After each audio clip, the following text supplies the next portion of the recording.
మన కూడా హృదయపూర్వక ధన్యవాదాలు. మీలో చాలామందికి తెలుసో తెలియదో నాకు తెలియదు, కానీ మేము మెడ్రాస్ నుంచి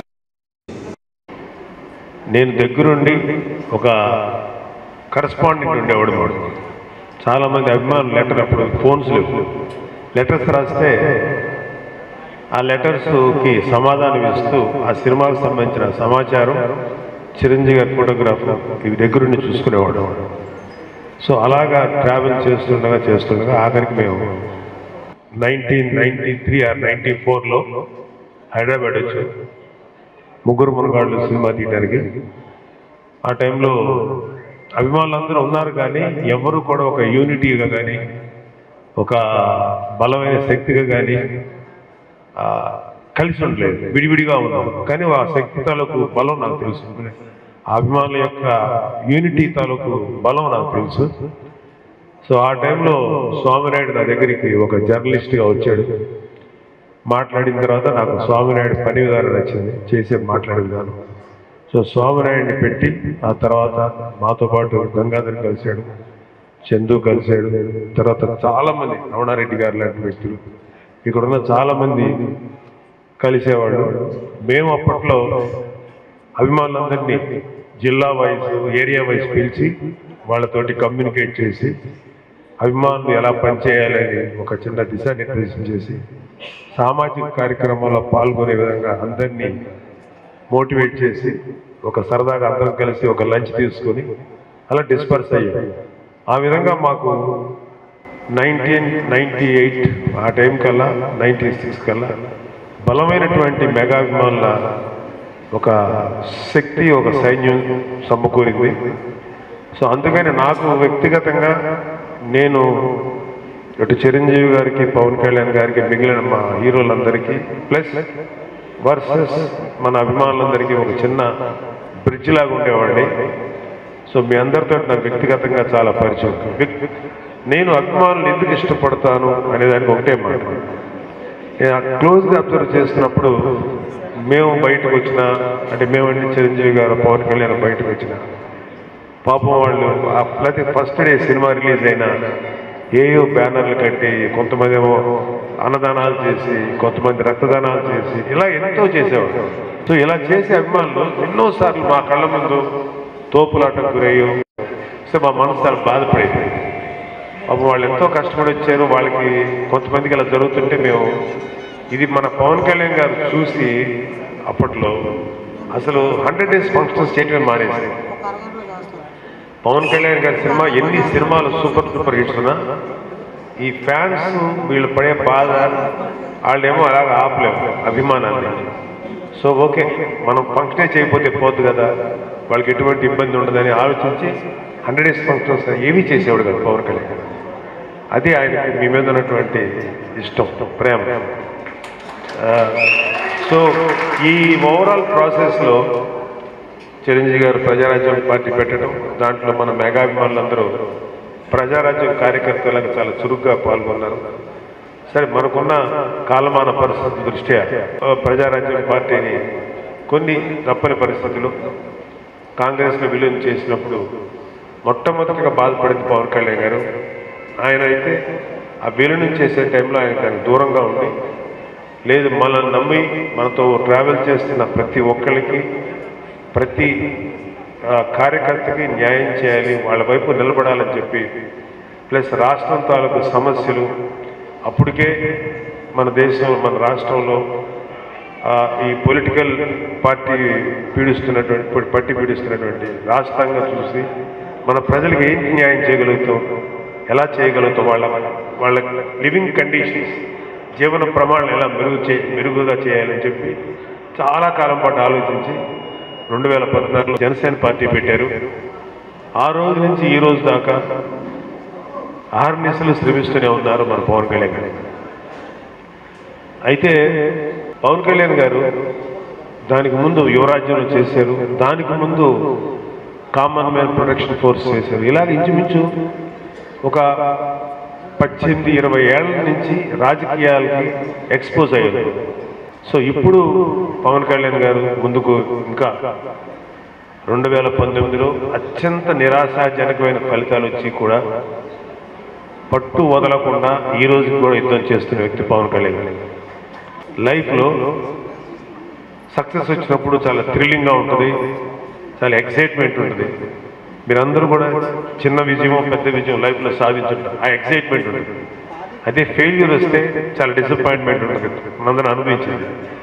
కానీ జనసేన అనే పార్టీ ఎలక్షన్స్లో పాల్గొని ఇంచుమించు ఒక్క సీటు కూడా రాకుండా ఉంటే కొన్ని వేల మంది వేల మంది కార్యకర్తలు, ఆ రోజుల్లో లక్షల మంది కార్యకర్తలు, లక్షలాది ఓటు వేసినటువంటి వాళ్ళందరినీ మనం డిసప్పాయింట్ చేసేవే, మనం అనుకున్నది సాధించలేకపోయాం అనుకున్నప్పుడు మీరు నమ్ముతారు. అలాంటి పరాజయంతో డిప్రెషన్ ఒక మనిషికి ఉంటే ఎట్లుంటుందంటే, అంటే మేము సినిమాల్లో కూడా చూస్తుంటాం కదా, ఆ ఫెయిల్యూర్ అయితే ఎలా డిప్రెస్ అవుతాం. అలాగా ఒక పెద్ద పొలిటికల్ ప్రాసెస్నే మేము ఫెయిల్యూర్ అయ్యాం 2019లో. మీకు అలా ఫెయిల్యూర్ అయినప్పుడు ఒక వ్యక్తి ఎన్ని రోజులు డిప్రెషన్ ఉంటాడు మీకు ఊహకూడదు. చాలామంది రోజుల తరబడి నెలల తరబడి కూడా డిప్రెషన్లోకి వెళ్ళిపోతారు, మళ్ళీ కూడా తీసుకుని వస్తారు, అది వేరే విషయం. ఒక్క పవన్ కళ్యాణ్ గారు డిప్రెషన్లోకి వెళ్ళలేదు, ఓన్లీ ఫెయిల్యూర్ విన్నారైనా తెలిసింది కేవలం 15 నిమిషాలే, 15 minutesలో okay let's go for an interview 15 నిమిషాలు పెట్టారు. అయితే అప్పుడు మీకు అంటే మనం సక్సెస్లో ఉన్నప్పుడు, బలంగా ఉన్నప్పుడు ప్రతి వాళ్ళు నేనే మీకు చెప్పి చేశాను, నా వల్లే మీరు నేను ఇచ్చిన సలహాల వల్లే అని చెప్పుకుంటాను. ఫెయిల్యూర్ అయినప్పుడు ఎలా పొడుస్తారో నా కళ్ళారా నేను కూడా అనుభవించాను. ఒక కళ్యాణ్ బాబుతో పాటు నేను 2019లో నర్సాపురం ఎంపీగా నిలబడినప్పుడు మనం అంటే తెగ అభిమానించే ఒక గ్రూప్ వాళ్ళ నాయకుడు వచ్చి ఫెయిల్యూరు ఇలా కాదండి మీరు ఇలా చేయాలి. ఎప్పుడు కూడా ఫెయిల్యూర్ అయినప్పుడు నేనైతే ఫెయిల్యూర్ అయిపోయిన ఎవరైనా కనుక ఫెయిల్యూర్ అయితే ఆ వ్యక్తిని ఎప్పుడు విమర్శించను, ఆ వ్యక్తిని ఎప్పుడు కమాన్ నెక్స్ట్ మళ్ళీ ఫైట్ చేద్దాం లేగు అంటాం తప్ప. కానీ మమ్మల్ని కుళ్ళ పొడిచారు, ఒక్కొక్కడు కుళ్ళ పొడిచారు, మేమేం భయపడలేదు. ఇంకా నన్నే అంత చేశారంటే పవన్ కళ్యాణ్ గారికి ఎంత రేంజ్ ఆఫ్ ప్రజలు వచ్చింది. అయినా సరే ఆయన ఏమి మొక్కవరు, ఎందుకంటే ఆయన ఒక 5 ఏళ్ల ఎలక్షన్స్ కోసం 10 ఏళ్ల ఎలక్షన్స్ కోసం కాదు, 25-30 సంవత్సరాల మీ భవిష్యత్తు కోసం నిలబడిన వ్యక్తి ఆయన. సో ఆయన డిసప్పాయింట్ అవ్వాలి, కాకపోతే అలా సైలెంట్గా కూర్చోరు. అలా చాలా సందర్భాల్లో పవన్ కళ్యాణ్ గారు చెప్పుకుంటారు, గుర్తుందో లేదు, సుగారి ప్రీతి ఒక చిన్న పాప 16 ఏళ్ళ పాప, ఆ పాపను దారుణంగా అత్యాచారానికి గురి చేసి చంపేసింది. ఆ కేసు జరుగుతుంది, తల్లి పోరాడుతుంది, సుగారి ప్రీతి తల్లి. మేమందరం 2019లో ఇలా ఓడిపోయి ఉన్నప్పుడు పవన్ కళ్యాణ్ గారి దగ్గరికి వచ్చింది అడమ్మ, అన్న మా పాపకి ఇట్లా అన్యాయం జరిగింది, మీరు కొంచెం వాయిస్ అవుట్ చేయండి, మీరు మాట్లాడితే మాకు న్యాయం జరుగుతుంది అంటే. ఆల్రెడీ ఇప్పుడు మాట్లాడినా కూడా రెండోసారి కూడా మాట్లాడమని అడిగినప్పుడు చుక్కా మాట చెప్పాను, నేను ఫెయిల్యూర్ అయ్యానమ్మా, నేను ఎట్లా వచ్చి మాట్లాడను, సరే చూద్దాం, జనాలు నన్ను యాక్సెప్ట్ చేయలేదు కదా 2019లో, సరే చూద్దాంలేమ్మా వెళ్ళు అన్నాడు. ఏదో ఒక రోజు వెళ్ళిపోయిన 1 or 2 daysకో 3 daysకో తిరిగి మోటివేట్ అయ్యి కర్నూలు వెళ్తే లక్షల మంది ప్రజలు ఆయనకి బ్రహ్మరథం పెట్టారు. అంటే అప్పుడు మాకేమనిపించిందంటే ఇంకా ధైర్యం వచ్చింది, అపజయాలు మమ్మల్ని ఏమీ చెయ్యలేవు, వీ డోంట్ కేర్, మనం ముందుకే వెళ్తామని చెప్పి ఆ రోజు పవన్ కళ్యాణ్ గారు నిర్ణయించుకుంటే దాని ద్వారా అక్కడి నుంచి భవన నిర్మాణ కార్మికుల ఇష్యూ, మత్స్యకారులకు సంబంధించిన సమస్యలు కానీ ఇలా అనేక కులాలకు సంబంధించి, అనేక వర్గాలకు సంబంధించి, అనేక ప్రాంతాలకు సంబంధించిన విషయాలు ఎన్నోసార్లు రాజధాని అమరావతి రైతుల విషయంలో పోరాడారు. ఇలాగా ప్రతి ఒక్కళ్ళ కోసం ఆ రోజు నుంచి ఈ రోజు దాకా ముందుకు వెళ్తూనే ఉన్నాం. అపజయం మమ్మల్ని ఎప్పుడు నిరాశకు గురి చేయాలి. అంటే చాలామందికి తెలిసిన ఒక విషయం ఏంటంటే, ఒక రాజకీయ నాయకుడు ఈ ఎలక్షన్స్ కోసం పోరాడతాడు, ఒక గొప్ప నాయకుడు రాబోయే తరాల భవిష్యత్తు కోసం పోరాడతాడు. పవన్ కళ్యాణ్ గారు అలాంటి నాయకుడు. సో ఇక్కడ వెళ్ళినప్పుడు నేను చూసింది చెరుకు రైతుల సమస్యలు చూశాను, షుగర్ ఫ్యాక్టరీ సమస్యలు చూశాను, వాటర్ ఇష్యూస్ చూశారు, సాగునీరు ఇష్యూస్ చూశారు, తర్వాత నదులకి సరైనటువంటి జనాలు ట్రాన్స్పోర్ట్ చేయడానికి కావాల్సినటువంటి సదుపాయాలు లేవు, అన్ని చోట్ల నెగ్లెక్ట్ చేయబడింది. ఇది నాకు ఒక రకంగా నేర్చుకున్నాను. నాకు అన్నీ తెలుసు అని నేను చెప్పలేను, కానీ డెఫినెట్గా నేర్చుకున్నాను. అలాగే ఇవాళ మనం ఈ రాష్ట్రాన్ని బాగు చేయాల్సిన అవసరం ఎంతైనా. ఎందుకంటే రాబోయే ఈ జనసేన టీడీపీ అలయన్స్ ప్రభుత్వంలోనే ఆ మార్పు వస్తుంది. ఎందుకంటే అంత మార్పు రావడానికి కారణం ఏంటంటే ఆ జనసేన టీడీపీ అలయన్స్ ప్రభుత్వంలో పవన్ కళ్యాణ్ గారు లాంటి ఒక ప్రతిభావంతుడైనటువంటి ప్రభావశీలి అయినటువంటి ఒక గొప్ప లీడర్ ఉండబోతున్నాడు. కాబట్టి గొప్ప మార్పు వస్తుంది. ఇది దయచేసి ఒక్క విషయం మాత్రం మీరు మనస్ఫూర్తిగా నమ్మడం, ఈ కుళ్ళిపోయిన వైసీపీ ప్రభుత్వాన్ని గద్దె దించాలి సార్, వేరే ఆప్షన్. అక్కడే చెప్తున్నాడు అప్పుడు అతని ఇక్కడ మీ సారీ మీరు తప్పుగా ఫీల్ అవ్వకండి, మీ ఎమ్మెల్యే పేరు నా నోటుతో పలికి నా నోరు పాడు చేసుకోవడానికి ఇష్టం లేదు, అతని పేరు కూడా పలకాలి.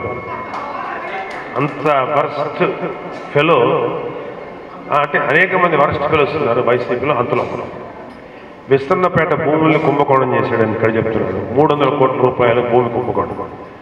వీళ్ళు ఒకటి గుర్తుపెట్టుకోవాల్సింది ఏంటంటే భూమి ఈ ల్యాండ్ నాది, ఈ ప్రాంతం నాది అని చెప్పుకోకూడదు. ఈ భూమికి మనం చెందుతాం కానీ మనకి భూమి చెందదు. ఇది ఒక విషయం గుర్తుపెట్టుకో. మనం పోయిన తర్వాత ఇది ఇంకొకటి సొంతం అవుతుంది. ఇది ఓన్లీ టెంపరీ. నాకు ఒకటే క్వశ్చన్ ఏంటంటే కొన్ని వందల ఎకరాలు కబ్జా చేస్తున్నారు కదరా మీరు చచ్చిపోతే పాతి పెట్టడానికి 6 అడుగుల కన్నా మించి అవసరం ఉంటుందా? ఓకే 6 ఫీట్ కంటే అవసరం లేదు. అయినా సరే ఆత్మ ఈ భూమి అంతా నాకు తీసుకోవాలి, ఇక్కడ ల్యాండ్ అంతా ఆక్రమించుకోవాలి, లేకపోతే మంచి చెరుకు ఫ్యాక్టరీస్ ఉన్నాయి, దాని తాలూకు ల్యాండ్స్ ఉన్నాయి, అవి ఆక్యుపై చేయాలి. సస్తారు, అరగదు, గొంతు కట్టబడి చేస్తారు. ఇంతమంది కొన్ని లక్షల మంది, కోట్ల మంది పేద ప్రజల ఉసురు మామూలుగా చాలా స్ట్రాంగ్ అవుతుంది. గుర్తుపెట్టుకోండి. ఎంత వర్స్ట్ గవర్నమెంట్ అంటే మీకు గుర్తుపెట్టుకోండి, మనకి భారతదేశానికి స్వతంత్రం వచ్చిన తర్వాత ఇంత చెత్త రాష్ట్ర ప్రభుత్వం ఇంతవరకు రాలేదు. భారతదేశం ప్రభుత్వం ప్రతి వాడు వాళ్ళ ప్రజలకు ఆ స్కీములు అంతా చేస్తారు, ఈ స్కీములు అంతా ఎవరికి ఇవ్వరు. ఎవరు డబ్బది? తినే తిండి కాడి నుంచి, కట్టే బట్ట దగ్గర నుంచి, కట్టే ప్రతి విషయంలోనూ మీరు ట్యాక్స్లు వేసి లక్షల కోట్ల రూపాయలు సంపాదించి ఆ డబ్బు ఇస్తున్నారు. కొద్దిగా కొంత ఇస్తున్నారు పథకాల పేరు మీద. మీద గొప్ప నాయకులు ప్రతి దానికి వాళ్ళ నాన్న పేరు, లేకపోతే వాళ్ళ తాత పేరు, లేకపోతే ఇంకొకరి పేరు. ఏమైనా మన భారతదేశంలో, మన ఆంధ్రప్రదేశ్లో గొప్ప నాయకులు లేరా? దామోదరం సంజీవ్ గారు లాంటి గొప్ప సీఎం లేరా? మనకి ప్రకాశం పంతులు గారు లేరా? లేకపోతే పివి నరసింహరావు గారు భారతరత్న వచ్చిన ఆయన పేరు లేదా? వాళ్ళకి ఎవరికి ఏ స్కీములు పేరు పెట్టారు? వాళ్ళ నాన్న పేరు, వాళ్ళ తాత పేరు, లేకపోతే వాళ్ళ బాబాయ్ పేరు, ఎవరి పేరు? ఇది ఫస్ట్ గుర్తుపెట్టుకోండి. రేపు పొద్దున జనసేన టీడీపీ అలయన్స్ వచ్చిన తర్వాత నేనైతే ఖచ్చితంగా ఫైట్ చేసి, మన పవన్ కళ్యాణ్ గారు ఫైట్ చేసి ప్రతి స్కీమ్కి ఒక గొప్ప రాష్ట్రానికి జీవితాలు అందజేసినటువంటి, అంకితం చేసిన ఒక గొప్ప మహనీయుల పేర్లు పెడతాడు. మా తాత పేర్లు, మా నాన్న పేర్లు పెడతాడు. అలాగే ఇక్కడ ఉన్నంత కాలుష్యం, పొల్యూషను, లేకపోతే ఇంకా నేమ్ ఎనీథింగ్, ఉత్తరాంధ్ర ప్రతి సమస్యని నా అవగాహన ఉంది, ఇంకా స్టడీ చేస్తాను. సో ఒక వైసీపీ వాళ్ళ యొక్క ఎంత చెత్తగా ఉందనేది నేను ఇప్పుడు మాట్లాడదలుచుకోలేదు, ఎందుకంటే అది ఓవర్. మనం ఏం చేయగలుగుతాం? ఖచ్చితంగా చెప్తున్నాను, జనసేన టీడీపీ అలయన్స్ వచ్చిన తర్వాత ప్రజల సమస్యల మీద ఖచ్చితంగా దృష్టి పెడతాడు. నేను వెళ్ళే ట్రావెలింగ్లో నాకు గమనించింది ఏంటంటే ప్రజలు మాకు దోచిపెట్టండి, లేకపోతే మాకు ఏదేదో బంగాళాలు, ఆకాశ భవనాలు కావాలి, లేకపోతే కోట్ల రూపాయలు కావాలని కోరుకోవట్లేదు. తాగడానికి మంచి నీరు ఇవ్వండి, మాకు సరైన రోడ్లు బాగు చేయించండి, మా పిల్లలకి చదువులు చెప్పించండి, మా ఆరోగ్యాలకి సరైనటువంటి వైద్య సదుపాయం కల్పించండి. లేకపోతే మా చదువుకున్న పిల్లలకి ఉద్యోగాలు కల్పించండి. ఇవే అడుగుతున్నారు. ఎందుకంటే గొప్ప సమస్యలు లేవు. లేకపోతే మూతపడిపోయినా లేకపోతే మూతపడటానికి దగ్గరగా ఉన్న మా పరిశ్రమలు, ఇక్కడ ఎగ్జాంపుల్ చెప్పాలంటే చెరుకు పరిశ్రమ, షుగర్ ఫ్యాక్టరీస్, వాటిని రివైవ్ చేయండి.